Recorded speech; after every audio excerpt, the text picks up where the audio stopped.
কষায় ফিরছেন কাব্যে এবার স্ট্রাইকার ইনজুরি থেকে সেরে উঠেছেন। এবার মাঠে ফেরার পালা লিসান্দ্রো মার্টিনেজের। আর্জেন্টিনার এই ডিফেন্ডারের অভাব এতদিন বোধ করছিল ভক্তরা। তার সাথে এবার ডিফেন্সে জুটি বাঁধতে প্রস্তুত টটেনহ্যামের ক্রিস্টিয়ানো রোমেরো। সব মিলিয়ে আবারও কি দেখা যাবে এই জুটিকে, কেমন করবে আবারও এই জুটি, তা নিয়ে থাকছে প্রতিবেদন। সর্বশেষ ম্যাচ খেলেছেন প্রায় 9 মাস আগে। ফেব্রুয়ারিতে প্রথম ম্যাচ খেলতে মাঠে নামেন ক্রিস্টাল প্যালেসের বিপক্ষে। সেই ম্যাচ পুরোটা শেষ করতে পারেননি। 82 মিনিট খেলে উঠে যান ইনজুরির কারণে। এরপর প্রায় 9 মাস হয়ে গেলেও লিসান্দ্রো মার্টিনেজ নেই ফুটবল মাঠে। ইসিএল ইনজুরি থেকে ফিরেছেন লিসান্দ্রো, এমনকি দলের সাথে ট্রেনিং এ যোগ দিয়েছেন। নটিংহ্যাম ফরেস্টের বিপক্ষে পরবর্তী ম্যাচে মাঠে নামবে ম্যানচেস্টার ইউনাইটেড।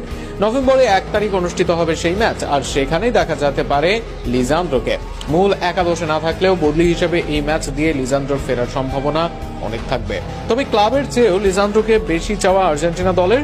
সেন্টার ব্যাকে রোমেরোর সাথে স্থায়ীভাবে কেউ ভালো করতে পারছে না।